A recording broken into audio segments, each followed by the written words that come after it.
নমস্কার, কেমন আছো সবাই? আশা করছি সবাই ভালো আছো আর আমরাও বেশ ভালো আছি। আমি রিমি। আজকে আমার আরও একটি নতুন ব্লগে তোমাদের সবাইকে অনেক অনেক স্বাগত জানাই। আজকের ব্লগটা যে কী পরিস্থিতি থেকে শুরু করেছি সেটা তোমাদেরকে না দেখালে হয়তো বুঝতেই পারবে না। চলো দেখতে থাকো ব্লগটি, ভালো লাগলে প্লিজ একটা লাইক করে দিও। এটাই হচ্ছে আমার কসমেটিক্স রাখার জায়গা। অনেকে ভাবে যে প্রত্যেক দিন কেন গোছাই আমি এই জায়গাটা। দেখো, প্রত্যেকটা দিন এই কসমেটিক্সের যে জায়গাটা আছে সেটার কি অবস্থা হয়। এইরকম অবস্থা থাকলে এগুলোকে না গুছিয়ে কি থাকা যায়? দেখো, আর এই হচ্ছে আমার আলনা। আচ্ছা, একটা কথা বলে রাখি, আমাদের এখানে কিন্তু 3 দিন নামযজ্ঞ হচ্ছে। তোমরা কিন্তু সেই নামযজ্ঞের সাউন্ডই পাচ্ছ। অসুবিধা হলে একটু মানিয়ে নিও প্লিজ। আচ্ছা, আমরা সকাল সকাল উঠে গেছি। এখানে হচ্ছে বরের জামা কাপড়গুলো পুরো আলনাটা নষ্ট করা রয়েছে। এখনও আমার ছেলে ঘুম থেকে ওঠেনি, মশারি টাঙানো রয়েছে। আর তোমরা তো অনেকেই জানো মশারির উপরে একটা চাদর দিয়ে রাখি, ওটা পুরো মশারি বরাবর থাকে। তবে যেহেতু আমরা দুজনই ঘুম থেকে উঠে গেছি তাই এটা এখন একটু অগোছালো হয়ে গেছে। চলো দেখাই, আমার সোনা এখনও পর্যন্ত ঘুমোচ্ছে। আসলে মেলার 3 দিন ও ভীষণ মেলায় ঘুরছে। বাড়ির কাছে মেলা তো, আমরা সারা দিনই মেলায় থাকি, আবার রাত্রেও। সেখান থেকে সারাদিন ওর ছুটোছুটি হয়। এখন দেখো কি সুন্দর ঘুমাচ্ছে। বাবা উঠবে না সোনা? কোনো সারা শব্দ নেই। আচ্ছা চলো। আর এটা হচ্ছে আমার ঘরের শোকেসের ওই অপোজিটের জায়গাটা, সরি সামনের জায়গাটা। এখানে আমার সোনার কতগুলো জামা কাপড় কাচা হয়েছিল।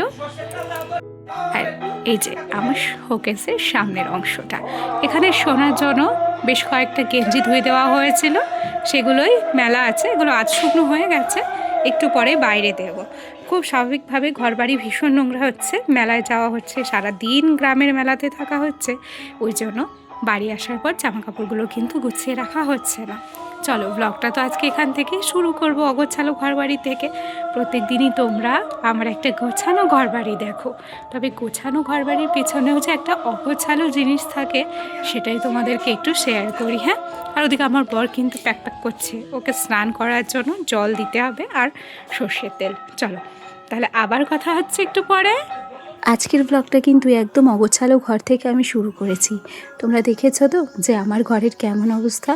আসলে আমার তো এই একচালা একটাই ঘর, এবং তোমাদেরকে বারবার বলি আমার একটা ঘরের মধ্যে যাবতীয় সব কিছু আমাকে একদম গুছিয়ে পুরো ম্যানেজ করে রাখতে হয়। যার এরকম একটা ঘর আছে, আদার্স কোনো জায়গা নেই, একমাত্র সেই জানে যে একটা ঘরে সব কিছু গুছিয়ে রাখতে, একটা ঘরে সব কিছু ম্যানেজ করে রাখতে ঠিক কতটা কষ্ট।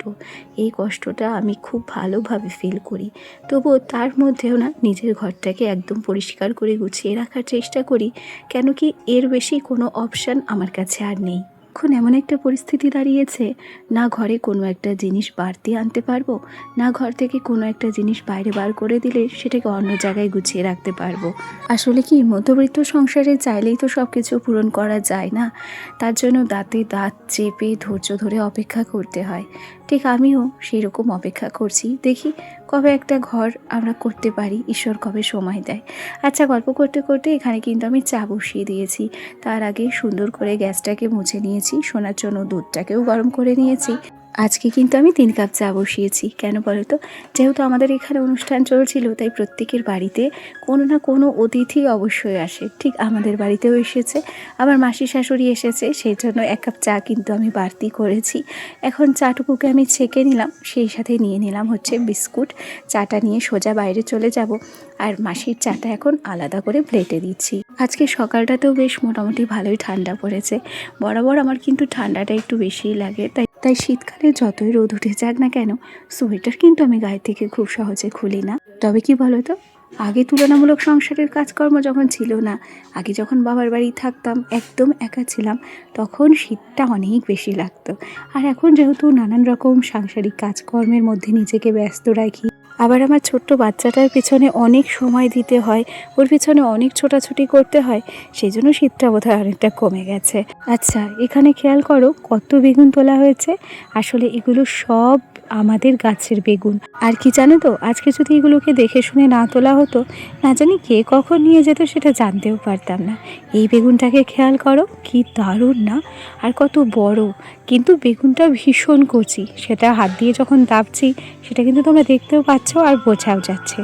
আচ্ছা, গল্প করতে করতে তিনজনা মিলে চা খেয়ে নিয়েছি।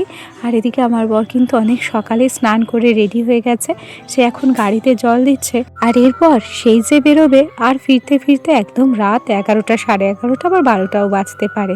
মোটামুটি আমার যদি রাত্রিবেলা 2-10 বার ফোন না যায় তাহলে কিন্তু সে ঘরে ফেরে না। আর কি অনুষ্ঠান বলে তাই একটু বাইরে থাকতেই বেশি পছন্দ করে, যেহেতু গ্রামের অনুষ্ঠান। আচ্ছা, গল্প করতে করতে এখন সোজা চলে এসেছি ঘরে। ঘরটাকে গুছিয়ে নেব। অগোছালো ঘরের অধিকাংশটাই আমি কিন্তু অফ ক্যামেরায় বেশ গুছিয়ে নিয়েছি। বাদবাকি এখন বিছানা টিছানাগুলো যেগুলো পরিষ্কার পরিচ্ছন্ন করার আছে সেগুলোই গুছিয়ে নেব। ভাবছি বালিশের কভারগুলোকে চেঞ্জ করব।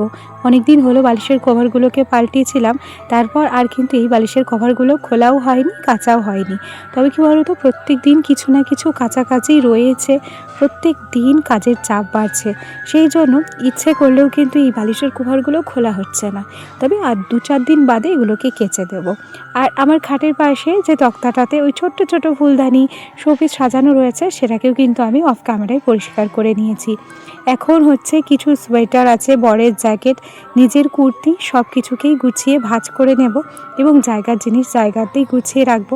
দেখবে বাড়িতে যখন কাজের চাপ বেশি থাকে তখন তুমি যতই ঝটপট কাজ গুছিয়ে করতে চাও না কেন, সেই কাজগুলো কখনো গুছিয়ে করা হয় না। আসলে মন শান্ত করে কাজ না করলে না কোনো কিচ্ছু হয় না গো। তার উপরে সংসার জীবন এমন একটা জীবন, যেদিন ভাববো যে আমাদের কাজের চাপ কম আছে কিংবা আজকের দিনটাই একটু রেস্ট নিতে পারবো, সেদিনই কাজের চাপ, কাজের প্রেশার আরও বেড়ে যায়, তাই না? আসলে কি সাংসারিক জীবনে কাজের কোনো ছুটি নেই। একটা সরকারি চাকরি যারা করে তাদের কিন্তু সপ্তাহের শেষে একটা ছুটি থাকে। আমাদের সপ্তাহের না শুরু আছে না শেষ আছে, শুধু আছে সংসারের জন্য নিজের অক্লান্ত পরিশ্রম আর হাড় ভাঙা খাটনি। এই দিয়েই সংসারটাকে গুছিয়ে রাখতে হয় আমাদেরকে। আর একটা সংসারের চালিকা শক্তি যেমন পুরুষ হয়, সেই সাথে একটা মহিলাও হয়, দুজন দুজনের পরিপূরক হয়। আর সংসার জীবনে একে অপরের পরিপূরক না হলে কখনো একটা সংসার গোছানো যায় না। একটা সংসারে পুরুষ মানুষ যদি ইনকাম করে আর একটা মহিলা যদি সংসারটাকে গুছিয়ে রাখে, তবে সেই সংসারটা পরিপূর্ণ হয়। তবে এমনটা নয় যে সংসারে স্বামী স্ত্রী দুজনে চাকরি করলে সেই সংসারটা পরিপূর্ণ নয়। হ্যাঁ, তাদের সংসারও পরিপূর্ণ, তাদের সংসারও আরও শৌখিন, তবে তাদের নিজেদেরকে দেওয়ার সময় কম। যারা স্বামী স্ত্রী উভয়েই দুজনে কাজে ব্যস্ত থাকে, তাদের ক্ষেত্রে সংসার জীবনটা একটু কঠিন আর একটু আলাদা, তবে সচ্ছলতা তাদের বেশিই থাকে। এ কথা কিন্তু মানতেই হবে, তাই না বলো? আচ্ছা চলো, গল্প করতে করতে যে জামা কাপড়গুলো আমি ভাঁজ করে নিয়েছিলাম সেগুলোকে আমি শোকেসে ভরে রেখেছি, একেবারে ঝামেলা কমিয়ে দিয়েছি। আর তারপর কসমেটিক্সগুলো গুছিয়ে রাখলাম। তোমরা তো প্রথমেই খেয়াল করেছিলে যে সেগুলোর কি অবস্থা হয়েছে। ঝটপট সেই কাজগুলো আমি কমপ্লিট করেছি। এখন মোটামুটি 1 ঘন্টার মধ্যেই পুরো ঘর আমার গোছানো হয়ে গেছে। আর এই যে একটা পরিপাটি সুন্দর ঘর তোমাদের সামনে আমি প্রেজেন্ট করলাম। তাহলে আমার আজকের ভিডিওটি তোমাদের কেমন লেগেছে কমেন্ট করে জানাতে ভুলবে না। আর ভিডিওটি ভালো লাগলে প্লিজ একটা লাইক করে দেবে, কেন কি তোমাদের ছোট্ট একটা লাইক আর মিষ্টি একটা কমেন্ট আমাকে আরও নতুন নতুন বন্ধুদের কাছে পৌঁছতে সাহায্য করে। চলো আজ তাহলে আসি, আগামীকাল আবার দেখা হবে। তো ততক্ষণ সবাই ভালো থেকো, টাটা সবাইকে।